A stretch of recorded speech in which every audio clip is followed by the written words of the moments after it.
The White House says it's outraged by Israeli airstrike in Gaza that killed 7 international aid workers. They were delivering food to those in need with World Central Kitchen when they were struck. The nonprofit says it coordinated its movements with Israeli Defense Forces as the workers left a warehouse where the team was unloading 100 tons of food. The Israeli military is now apologizing, calling the attack unattended and a mistake. It was a mistake that followed a misidentification at night during a war in a very complex conditions. It shouldn't have happened.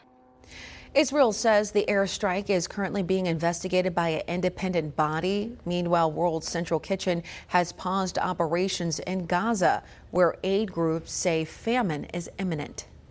Turning to the war between Russia and Ukraine, low troop numbers are forcing Ukraine to lower its military draft aid. But as Fox News' Rebecca Castor reports, it's still unclear when or if Congress will act to provide more funding to the war-torn nation.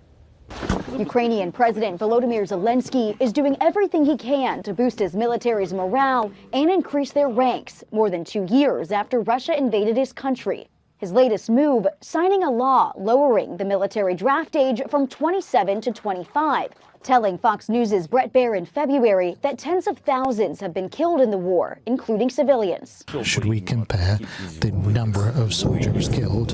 1 soldier killed in action equals to 5 Russian soldiers killed in action. But Ukraine doesn't just need more fighters, they're also low on weapons and ammunition. But more funding is being held up in Congress. The Ukrainian commanders on the ground are making difficult decisions about what positions they're going to hold, what weapons they're going to use. And in certain places of the Donbass, they are losing ground to the Russians. So it's way past time. House Speaker Mike Johnson intends to bring a bill with Ukraine aid to the House floor after lawmakers return next week. But some Republicans are strongly opposed to any more funding for Ukraine, meaning Johnson will need help from Democrats, which could cost him his speakership. The overwhelming majority of members of the House support getting aid to Ukraine and to Israel and to Taiwan.